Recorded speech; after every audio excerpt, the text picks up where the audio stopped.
Well, on behalf of IDFC First Bank and the Economic Times Startup Awards, welcome to Ask the Expert, the show where you get to ask your questions to India's finest startup founders. My name is Suresh Venkat. Today's guest is Nithin Kamath, founder and CEO of Zerodha and Rainmatter. A little history now. Nithin founded Zerodha in 2010 with money that he had saved up. Using a flat fee model, Zerodha went on to become India's largest retail broking platform and one of the largest retail trading platforms anywhere in the world.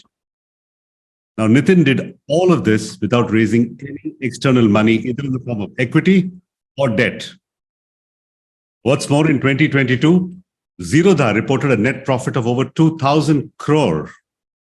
And Zerodha's latest announcement is the formation of their AMC and launch of their mutual fund. Welcome, viewers. This is an Ask the Expert session. You can ask Nithin any question you like. Please put your questions in the chat box in YouTube. Right? We have Nithin for 1 hour. I'm going to start off with a couple of questions while we wait for your questions to come in. So, Nithin, you've recently launched your own AMC. Why are you entering the mutual fund business? Yeah, thanks, Suresh and ED for this. Mutual funds is kind of a natural extension of what we're doing.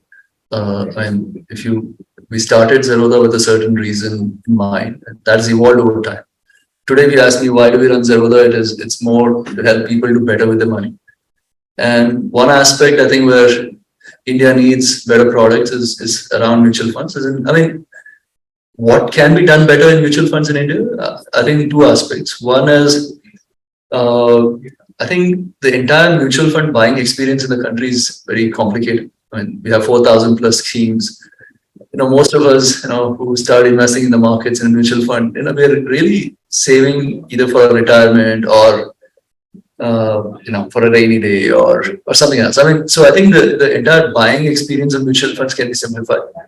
And two is the world has kind of moved to a passive first kind of a platform. And if you look at most developed economies, the passive funds are outperforming the actives, the indices. In India, we don't have a thought leader in passive products. As in every AMC today offers both active and passive.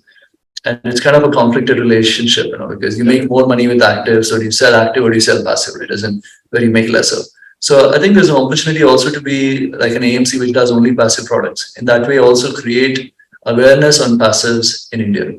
So I think these are two reasons why we're doing it. And again, historically at Zerodha, what we've done is we've collaborated, partnered versus trying to do this all ourselves. So even for the AMC business, we've partnered with Small Case, our first partnership through Rainmatter. So we are the sponsor, and they'll be more running the business of sorts. That's really Okay. So you're going to be upsetting a lot of active fund managers with your product. If you're saying that the passives are outperforming the actives, any concerns that you're competing with a lot of smart people who are running active funds? Yeah, see, the thing is, it's become very hard for fund managers to beat the index. Especially in the large caps, right? Because it's just markets extremely efficient, and the indices are kind of outperforming, not just in India, across the world. So it's just a bit natural that transition from active to passive will happen, right? Because in the passive, you're saving 1 percentage point in management fees. That itself can become like an alpha for the investor. So it's almost like a no-brainer that if you're investing in large cap funds, it's ideally should be in maybe in passives. So mid cap and small cap, I think still will take some time because I think the fund managers are doing better there. But eventually, over time, as this whole information asymmetry, kind of goes away, and I think it'll be harder there also to fund managers to kind of outperform the index. So, but no, this is, like I said, I think the AMC business is like a 10, 15-year play. This is not something, we don't expect that, in 6 months, 1 year, we would have made a difference. So this is like really a long term. And the low margins of the passive business doesn't bother you? You're able to make money even with those low margins? So today what has happened is I think the active funds have high operational costs, just the way they're structured. And when they launch passive, it seems like it's expensive to run a passive AMC. But I don't think so. As in, I think a small team who's completely digital and leveraging technology can run this at very frugally of sorts. And also, with passives, the compliance cost, all of that also drops significantly. So I think it's possible for a passive only AMC to kind of make some money as well, running this. But only time will tell. We need to see how it goes. In preparation for this interview, I've been scanning all your recent tweets. And one of your tweets you wrote about HDFC opening 4 branches a day in the last year. And that's a way to penetrate the Indian market.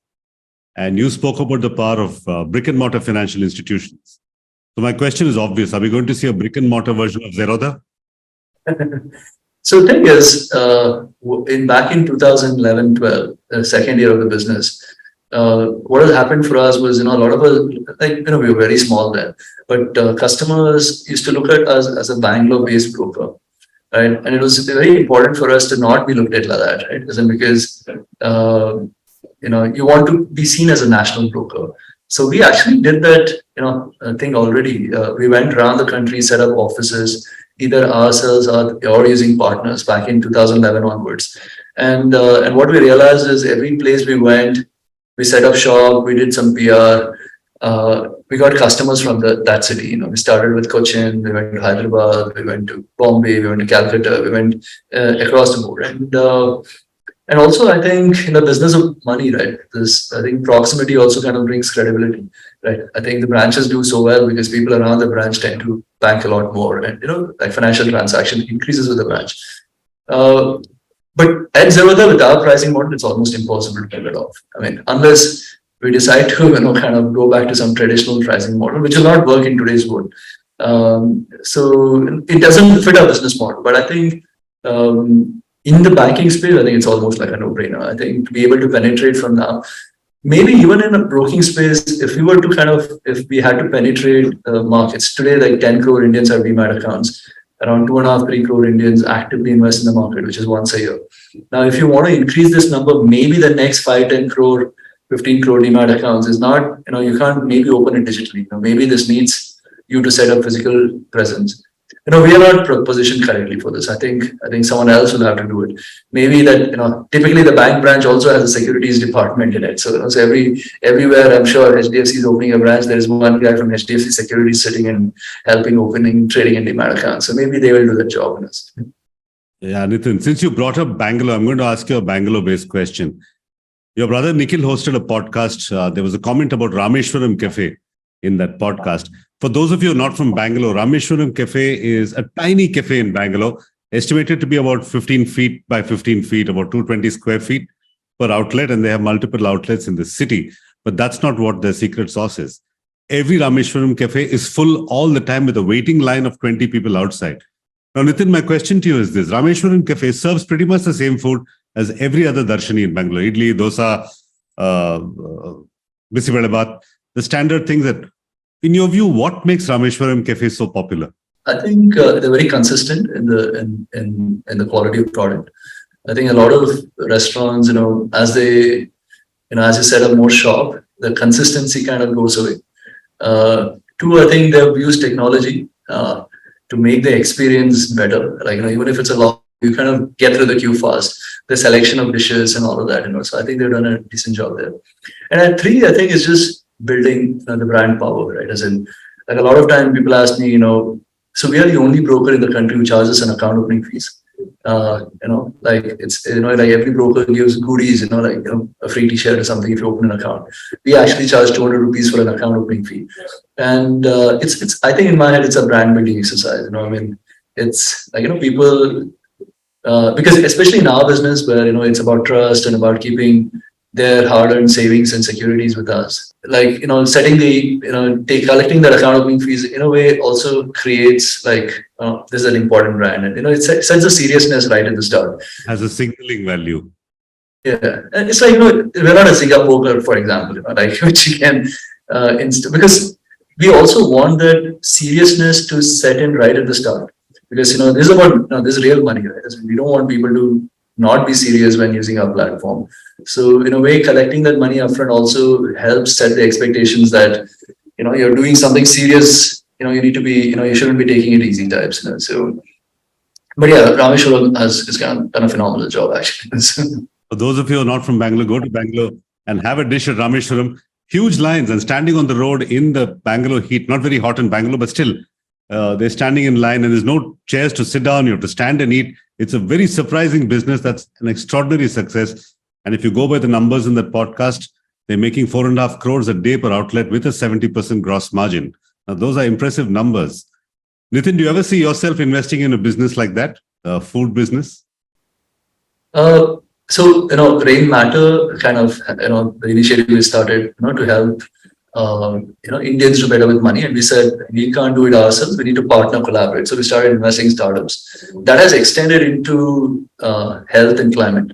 Health is something, I'm passionate about, health and fitness. So it's about organizations which are helping Indians make easier choices. And there we've started now kind of investing in people working in the sector, like, making it easier for healthier choices of sorts. Like we've invested in the Whole Truth, which makes amazing, like protein bars. I mean, not even protein bars. It's like a meal replacement bar of sorts almost. And chocolates and all of that. I've tried their product. I'm a customer of the Whole Truth. Right, yeah. I mean, this happened because like every time I was at the airport, and it was hard to find anything that is healthier, right? And the problem statement was that, and then it ended there. We've invested in Dish the Gills. We've done a bunch on through the with the intersection of our climate and health. We have a bunch of organizations which are helping farmers kind of move towards sustainable forms of agriculture. So we've invested in Akshay Kalpa. Now Akshay Kalpa, while the front end they sell milk and milk products, organic cakes, etc. But at the back end, they're helping farmers transition into more sustainable forms of agriculture. So and sustainable ways of farming, to be more honest. So we're investing, but not really a restaurant. I mean, Nikhil manages like a family office of sorts in the sense, where he invests, where we have invested through that, but it's not something I don't really associate much about. Okay. I'm going to take audience questions now. Rachna asks, what's the best way to reach a VC? There are no responses from VCs. They're mailing them, early stage company. They want to get a meeting with a VC. So let's take Rain Matter. If somebody were to get a meeting with Nikhil or one of the representatives of Rain Matter, how should they go about it? Any member of the audience? See, the thing is, at Rain Matter, we've picked up 3 causes, right? Which is finance, health, and climate, right? Now, anything which doesn't fall in the scope, if someone's interested in pitching, I would not be interested at all. And in the sense, I don't think the team is interested. So I think firstly, it's about figuring out which VC is interested in what. Right? Because not every VC is investing into everything. 2 is, every day I probably receive 10 to 15 pitch deck. Yeah, I imagine. So it means I probably give it 15 seconds, right? I'm not really opening every deck and going through every slide. I mean, it's impossible, right? I forward it to our team, but before I forward it to the team, I probably give it 15 to 30 seconds. So the idea has to be, how do you capture attention in those 15, 30 seconds? Do you want to be telling your background, like my education, my this thing, or do you want to actually get to the problem statement right at the start? Right? I think a lot of entrepreneurs want to first build up a story before they tell you.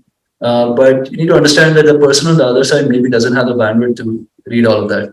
And maybe it should always, your email, including the subject line, should probably be just that one problem statement that you're going after.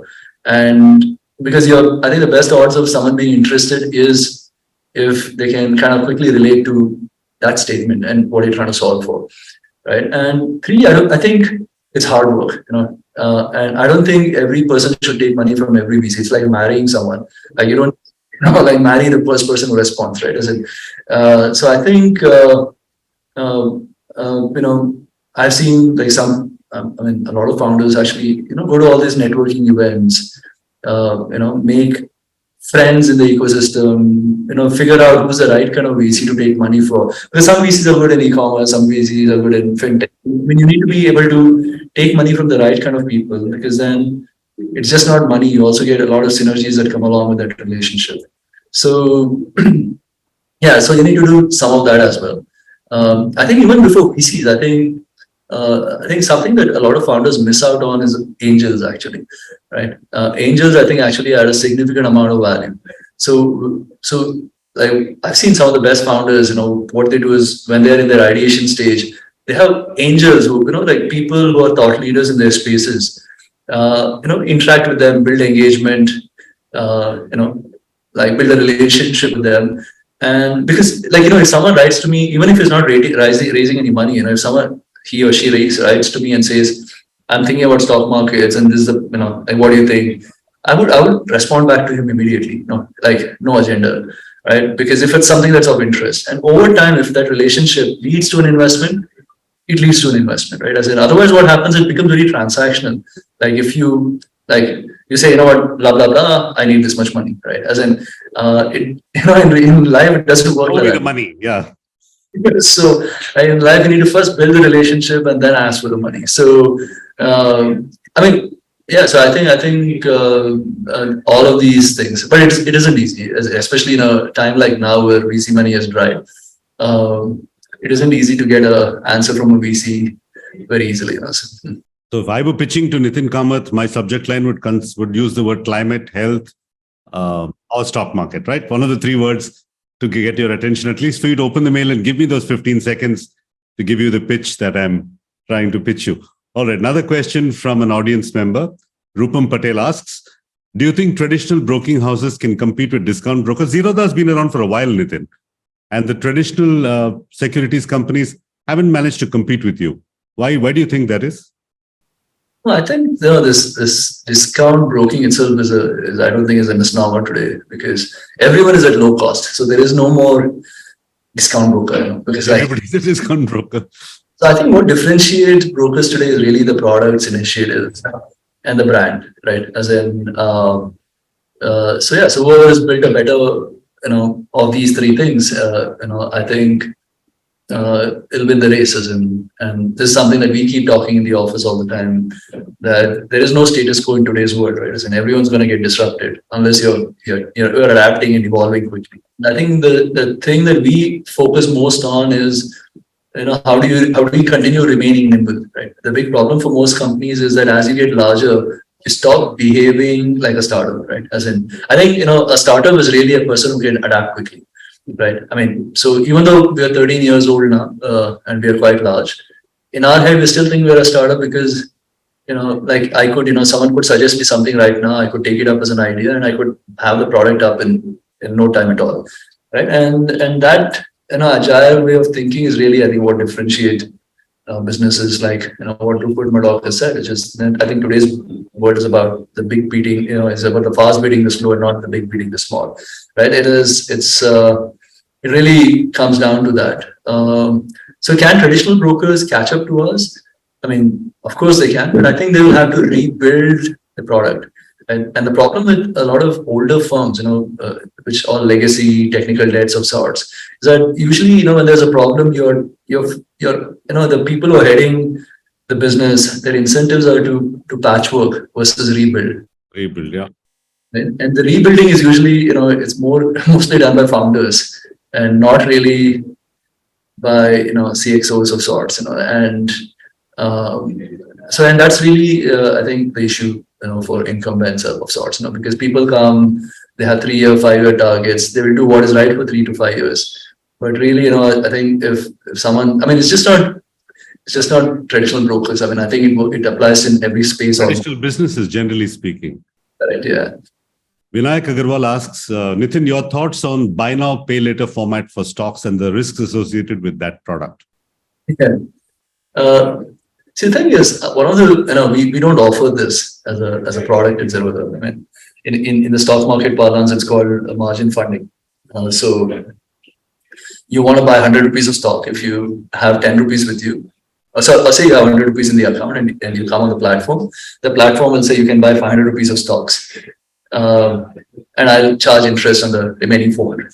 Right? But the issue with this is that because you've borrowed money and you've taken leverage, every time market goes against you, the broker will ask you to add more money, or he will essentially force your position out. He'll square off the positions. And okay, so historically, one of the reasons I think investors have done well investing in Indian markets is because they've invested in sat tight, as in done nothing, right? But when it comes to leverage, if there's leverage in the system, people will be forced to exit. For example, in the COVID March 2020, April 2020, the stock markets were down like 30-40%.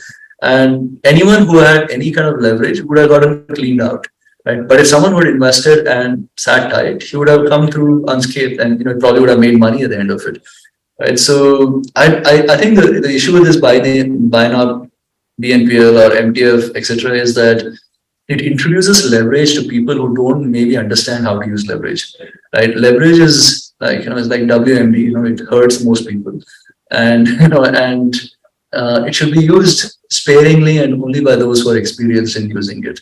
And this is why, while this can potentially add a lot of revenue to our business, we have stayed away from it. Today we have competitive pressure to launch it, but even if we were to launch it, we'll probably keep it as a hidden feature and not try to kind of trigger people into borrowing, because usually when a person comes to our platform and decides to buy a stock, he's already enabled by greed, and we don't want to kind of push him to be more greedy of sorts. And so it's one of those philosophical kind of things for us. Yeah, that's an important point. It's not about just business. There's a philosophical element to your business as well. Another philosophical element, Nithin, may be people who trade in F&O without fully understanding how F&O works. And I keep reading reports that 9 out of 10 F&O traders on the net lose money. Is this a social problem? Is this something that's building up into personal debt and is going to spill over into a social crisis if this many people are losing that much money? Yeah, so the thing is, firstly, I'll tell you the size of the market, because if you read the headlines, it seems it's much larger. So yeah, there are only 40-45 lakh Indians who traded F&O, like so it's not like 20 crore or 25 crore who use gaming platforms. So it's not like comparatively the number much smaller. Secondly, I think the problem with F&O is that people come trade the markets with the wrong expectations, right? In the sense, there's this whole, I think one of the problems in the last 2-3 years, especially with this rise of social media, along with COVID and all of that, has been, people on social media making it seem like somehow trading the markets, you can make money easily and quickly, right? And this is something that we've been doing as a business right from the start, setting the expectations, saying, stock markets are probably the hardest place in the world to make easy money. I mean, you probably have got a better chance making money buying lottery tickets than, like if you want to make easy money, it's easier to buy lottery tickets versus trying to trade the markets. Also, the thing is, trading the market is almost like running a business, right? I mean, for every 100 businesses that start, maybe only one survive, right? And because you need to be able to build moats, you need to be able to build an edge, you need to have enough capital, right? You need to have patience, you need to learn, as in all of these comes together, and you get some luck playing along your way, you can probably do well in the market. It's just exactly like how it works in running a business, exactly like how it would work if someone decides to take a sport as a career, or being in art as a career, right? As in the chance of hitting it out of the park is very, very, very low of sorts. And the problem with trading is that it's very easy for people to get started trading. And if I want to start a business, I had to go set up an account. I mean, I had to get a PAN I had to set up a company, set up a PAN, set up office, raise some capital. But trading, anyone can do it in 5 minutes, and which is really what the problem is. So I think SEBI has been doing like a bunch of things which are right. As brokers, I think we also have like a responsibility to ensure people are made aware of how hard it is to trade, and also educate people that there is nothing called easy money, quick money in life. It's a lot of grind of sorts.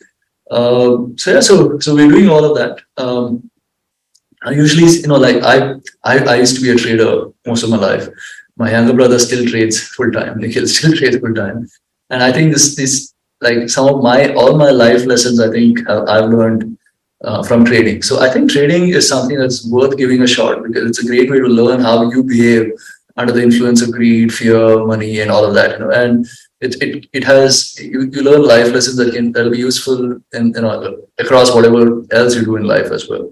But I think the most important thing about trading is to know when to stop, which is, you start trading, you don't do well, you stop immediately and do something else. And trading isn't, and I keep saying this, which is, trading isn't trading stocks or F&O. It's really trading your time to do what can give you the maximum outsized return for your time. Like I think my time is best suited to run Zerodha because I'll have the most outsized return for the time I'm putting in. For Nikhil, it is trading stocks and F&O, right? So which is why I continue running the business and he continues trading, and we both have an outsized return of sorts. And I think as the right framework to look at trading, it's not just trading stocks.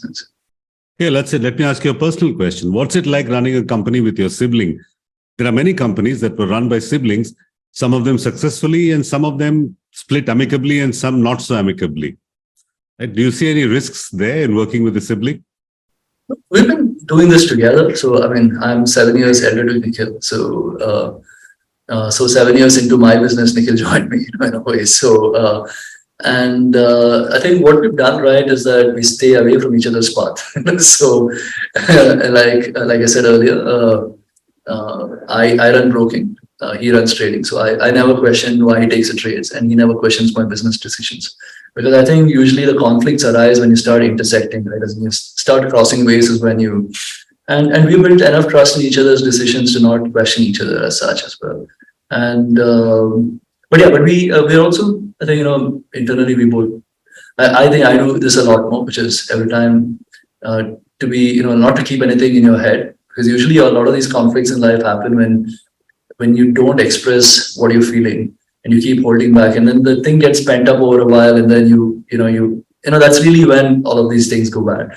So I usually, if something bothers me, I usually talk about it almost instantly, and that's the same way I run all my relationships, not just with my brother, even I think in the office or even with my wife or whatever. So it's helped me significantly because then you're not running around with the baggage in your head.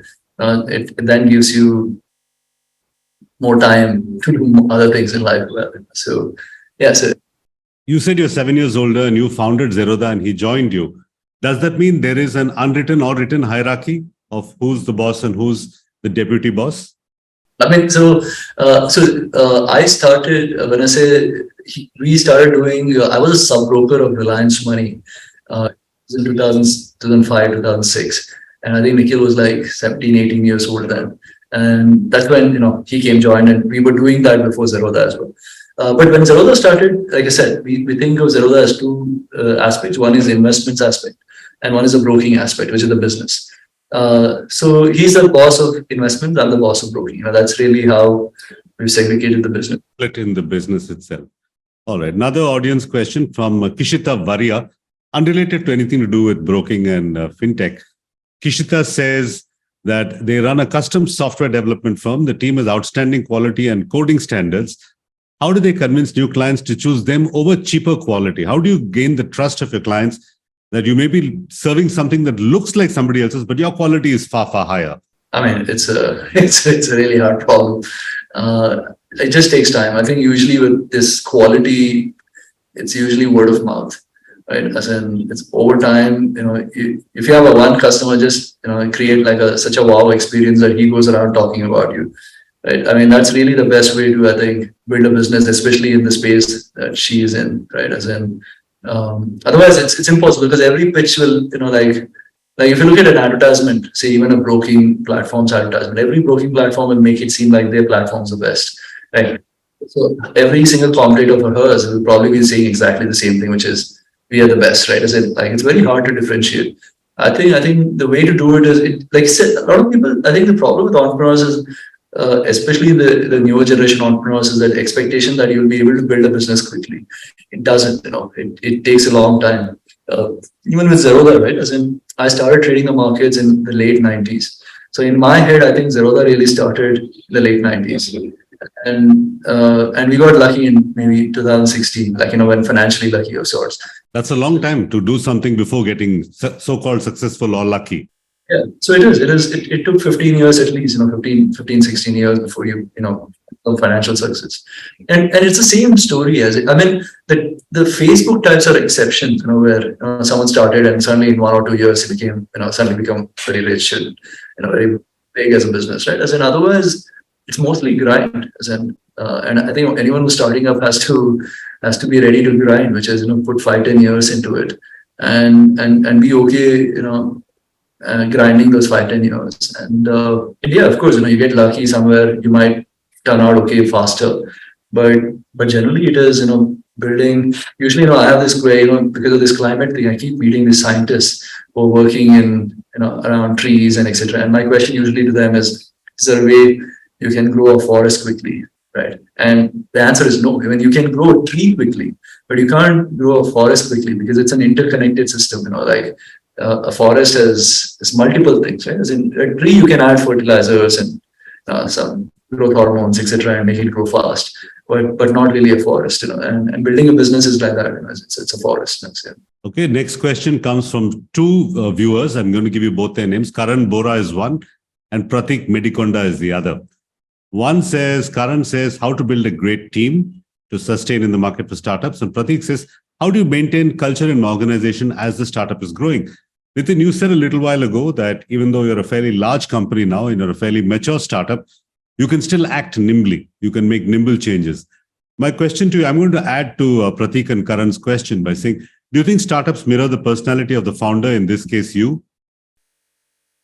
Yeah, no, I think it does. As in, I think eventually the business is a culture of the person running the business, right? Which actually kind of seeps through over time.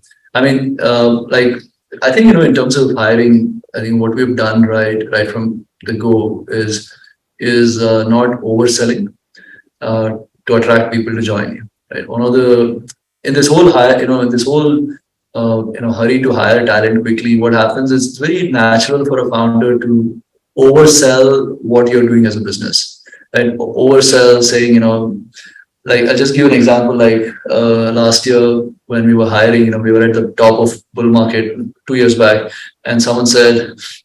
Someone came to join, and I told him, "Are you sure you want to join us? Because we are at the top of the bull market, and we might be a bear market for the next 5 years. And your decision, to time the market top may be actually wrong. Wrong time to join someone who's a broker." And so that versus trying to tell him a story that we are a bull market, will grow continuously for the next 10 years. Because what happens when people join with the wrong expectation, they get disappointed, right? If they're disappointed, they're not going to stick around. And when they're disappointed, they also kind of mess up with the culture of the business, right? Because for the time they're disappointed, they're a negative force for the business. So I think it's about hiring right, which again requires a lot of patience. I think like with our tech team, for example, Kailash is just so painful while hiring. I had to beg him to hire more people, and he hires. Last year we hired 2 people, and he said we overhired. And if I look back right now at our business, I think a lot of Kailash's philosophies has kind of seeped through in the way we look at hiring. And yeah, so and also the general sense, especially the business folks, right? We think that you throw money at problem, somehow money and people problem solve. It doesn't, So more people actually end up complicating problems versus simplifying it. I think we need to kind of get away from that mindset that somehow the answer to your all your life problems is in this other person, right? As in, who can come and solve it for you. So as and when you keep adding more people, it's just you potentially end up complicating the problem, right? So I think this whole culture, philosophies, etc., of business definitely comes through the way I think as a founder. I think in the business, and so it's important that what you say and do as a founder is thought through correctly, and it's also very natural, because a lot of times I've seen founders being unnatural, and it's very hard to be unnatural for long periods of time, right? As in, if I'm a soft and timid guy and I get up and wanting to be like, this guy, like being aggressive and pushing everyone, I can do it for 1 day, 2 days, but I'll not be able to do it for 20 years, right? If I can only do what I can do naturally for the long periods of time. So I think it's also about that, because the other problem in the ecosystem is to do this whole cut, copy, paste, which is, this guy said this, so I should do this. I think everything works in a certain context. So I think it's good to learn from others, and then think about it and then implement what feels right for you, versus just copying someone else and like in the way someone else runs a business. Okay, now speaking of markets hitting all-time highs, we have a question from Bairam Manohar. He says, when markets hit new highs, like they've been doing in the last few weeks and months, new investors are lured to invest. Many people get tempted when markets hit historic highs. Now, this has been proven to be disastrous for retail investors. How to tackle this issue, Nithin, of people investing right at the top? It's very hard. It's really, really hard. I mean, this is something that we think about all the time.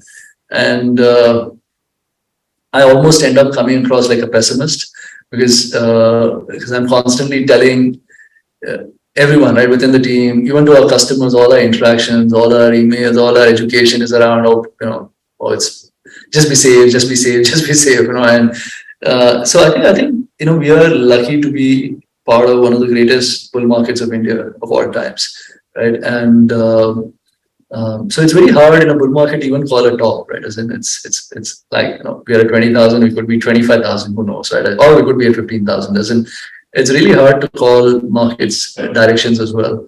So the only thing that works for most people, right, as in is like while as a stockbroker, I should ideally be telling people to buy stocks, but I usually say just do mutual fund SIP. That's really the best way to do this. If you don't have the time or like the education to be able to pick up individual stocks, and if you are buying individual stocks, you have to always stick with the trend, right? As in this whole trying to time the markets is really the folly for most people, right? As in if market's going up, I think we just have to shut up and sit quiet, and let it. That's damn tough to do, though, for many people to shut up and sit quiet.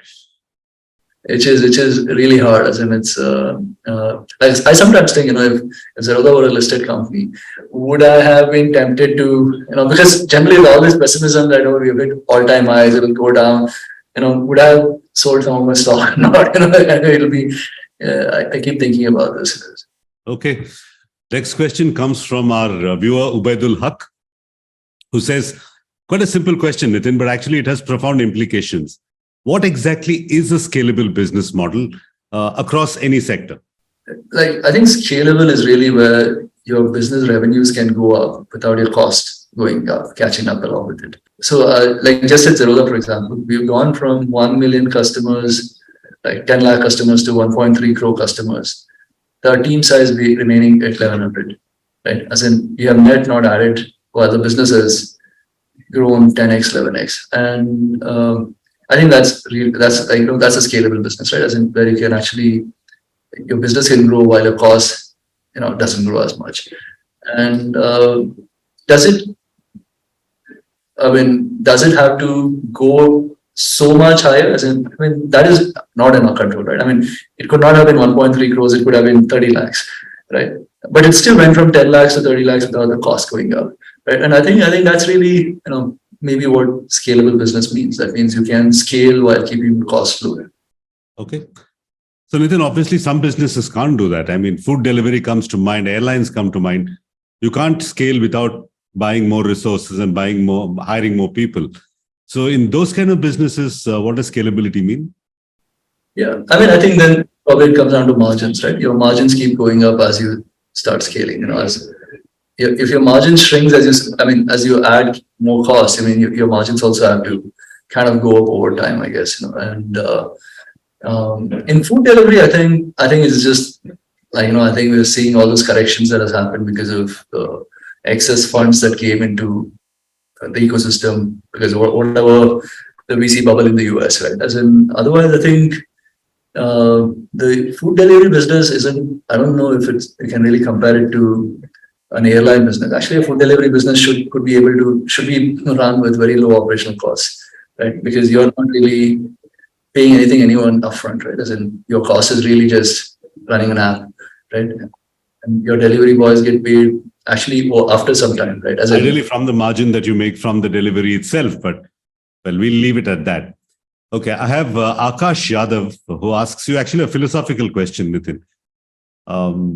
How do you know you're rich enough to control your life and your death and to enjoy your life? Because I've heard of some entrepreneurs in California who are experimenting with bionic devices and trying to delay aging, delay death. I know you're a big health freak. I've seen your photographs with, what's it called? The Devil's Circuit, the extreme health challenges you take up. Steve Jobs, one of the world's most proficient technology pioneers and fairly wealthy man, couldn't control his own death. Do you ever think about health and death? Yeah, I think then probably it comes down to margins, right? Your margins keep going up as you start scaling. As in otherwise, I think the Yeah, I think especially after COVID, I've been thinking about it quite a bit. So I cleaned up my diet significantly. So I think I'm at quite a low. I mean, my body fat percentage is probably the lowest it's been since I started business, and I probably feel fitter than I've ever been. I think the mental framework right now is that I need to finish strong. Right. I mean, if life is a marathon, you need to be running your now whenever it ends. Absolutely, it's absolutely not in your control. But whenever it ends, you need to be closing strong of sorts. And closing strong means being physically, mentally agile and healthy and all of that. So, I care quite a bit about health, both physical and mental. Mental more because mentally, if I'm not in the right place, physically, I definitely won't be in the right place. So I give time to myself. I play a little bit of music every day. I spend time with my son. Try to kill all my devices by 7:30 every night. I sleep early. I try to get up early, and I give myself. I get up at 5, so I try to give myself like 1-2 hours early in the morning because that's when it's quiet. The world is quiet without any distractions. So I think it's just led to a better outcome. Like some of these, like sleeping early for me has been such a great life hack because from what historically, I've had a problem with binging, and all my binging used to be late in the night. When you're emotionally weak, right? At the end of the day, you're tired, and you're like, that 9 p.m. to 11 p.m. was really like the hardest. I deserve this ice cream, or I deserve this burger, or I deserve this pizza. You give in, right? As in you just say, what. So just going to bed by then has taken away this 2 hours of binging that I used to do. I think I must have lost at least a few body fat percentage points. Just by going to sleep early. Well, there's a good life hack for you. Go to sleep by 9 o'clock. Switch off all your devices by 7 o'clock. That's Nithin Kamath's advice. Okay, we have about 17 minutes more for this Ask the Expert. So please do post your questions. This is Ask the Expert with Nithin Kamath. Okay, next question. You spoke about mental health just now, Nithin. Now, startup founders, I've spoken to many of them who both publicly and some of them publicly, many of them privately admit that's a really lonely journey. There's these ridiculous highs and lows. And within a single day, your emotions can swing. Got a great term sheet, emotions swing up, term sheet not so good. Emotions swing down. What can startup founders do? And I think Avinash Jadhav was asked this from our viewers. What should be a line of action when you start losing money, you start losing mental health, you start losing your peace of mind? How should entrepreneurs deal with this roller coaster? See, I think with me, I kind of got a little lucky because I used to be a trader, like a day trader of the markets. So you're used to the up and down. It was like playing T20 every day. So and I've learned a lot of my life lessons being a trader, like I said.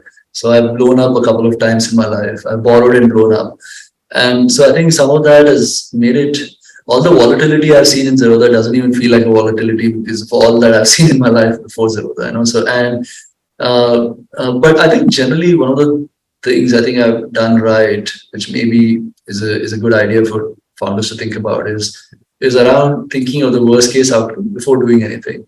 And usually, like the problem with this emotional volatility is when you expect something and you expect something good to happen to you, and that's when all the volatility kind of creeps in. Now, if you're always constantly prepared for the worst case outcome, your expectations are usually very muted of sorts. It's just it's helped me, significantly. I don't know if everyone can be like that, but I usually, before I do anything, I'm always constantly thinking, what's the worst that can happen with this? If the worst is what I can make peace with, I'll do it. If I can't, I won't do it. Right? Like for example, today, every time we invest into a company, I usually think, am I okay blowing up this entire investment amount? Yeah, it's going to zero. And then if it feels I can do it, then I'll do it. But then everything seems like an upside from there. In the sense it's if you go around like that. But yeah, it's there's no easy answer to this problem. I think the only thing I think every founder should it's like this, right? Before people start trading the markets, like how I'm telling that it's the hardest place in the world to make easy money. I think being a founder and building a business is also one of the hardest ways in world to make money. It's like you're going to a jungle and try to get whatever that lion is eating, right? As in go after that piece, because usually in every business there is already a lion in place, right? Yeah, yeah, true. So it isn't easy or sort of things. So Richa Bharadwaj asks, okay, we understand entrepreneurship is tough when you're trying to steal food from lions. But Richa asks, Nithin, how important is a co-founder? Should a founder go it alone or find co-founders?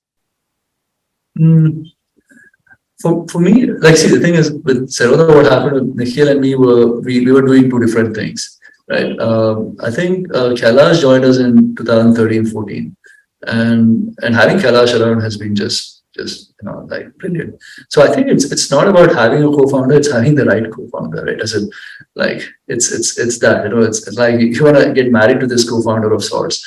So it's about finding the right person. I'm sure a right person will definitely make your life easier. No doubt about it. And if you end up having a bad co-founder, then life's going to be hell, right? So it's like that. So I think how generally I would say it's maybe a good idea to have a co-founder, especially given how lonely this journey potentially can make us.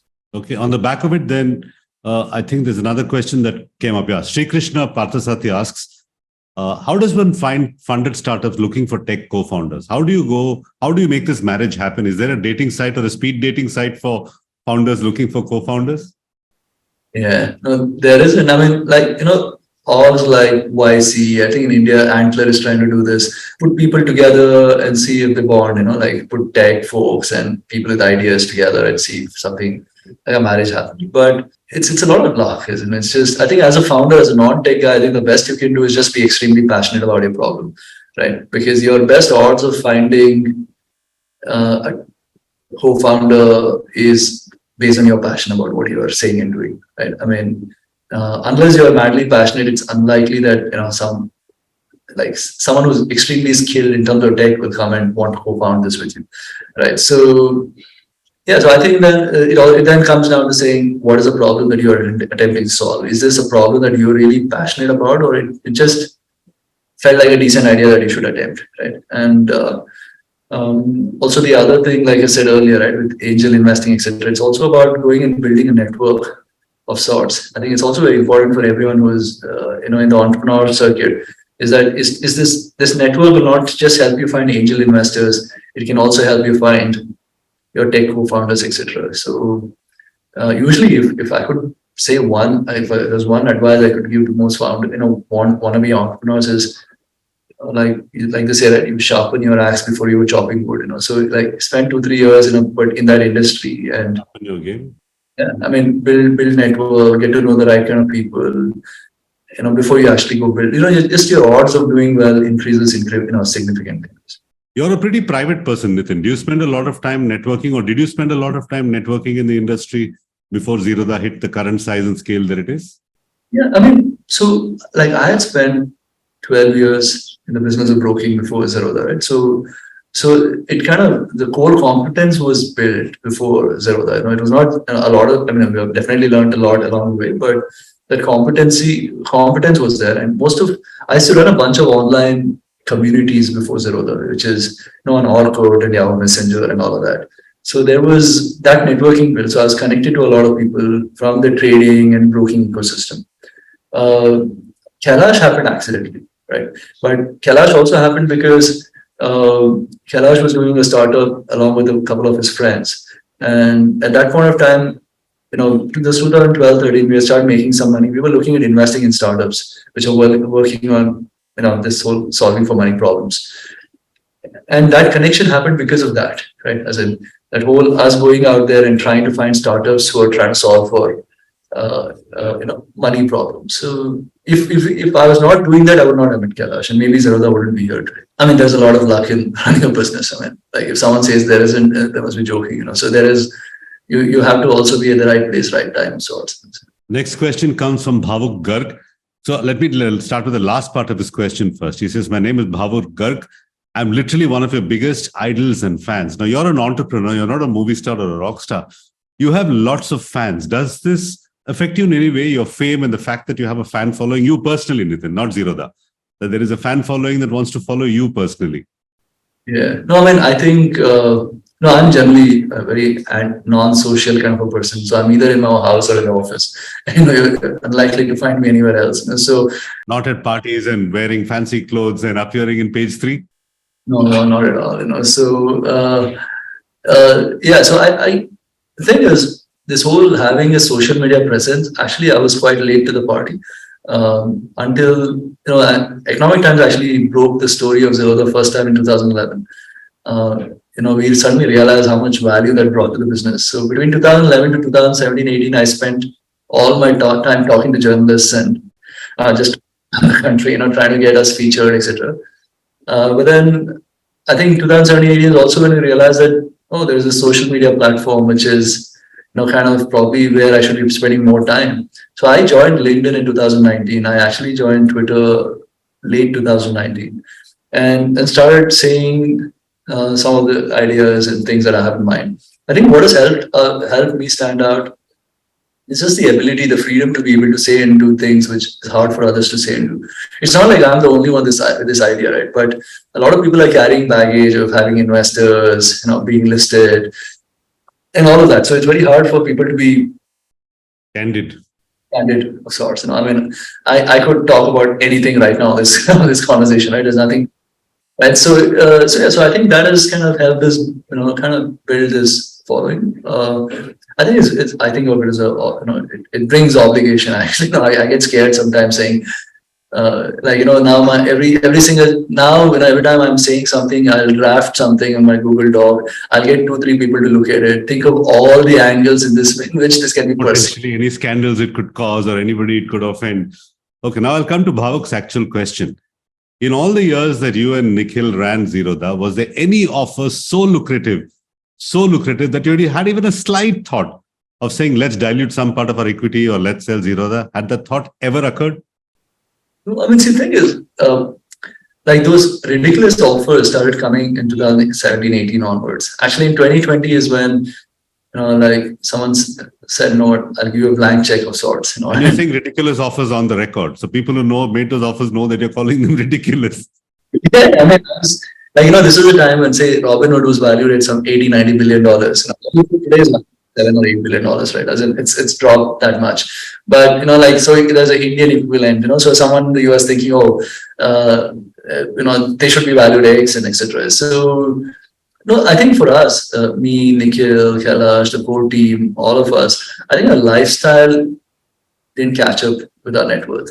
Right? Usually, money is important when you can do something with the money. Right? As in my lifestyle, what I do with my money has remained the same for the last 6-7 years. As in net worth going up, whatever times has made no difference to it. So money, I mean, I think in a way, at least the way I think of money is freedom. Right? This whole not having the obligation to pick up someone's phone call, just being able to do whatever we're doing through Rain Matter, etc., and without having to answer someone else for it. So yes, when someone says I want to invest, I think of it as an obligation. So it is. We have never thought of it to take money off the table.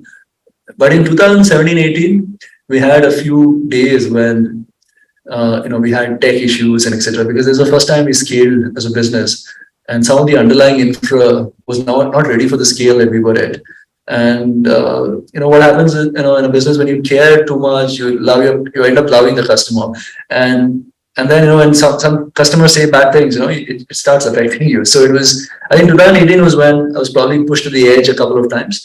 Not to make money. It's like saying, dude, maybe we should do something else in life.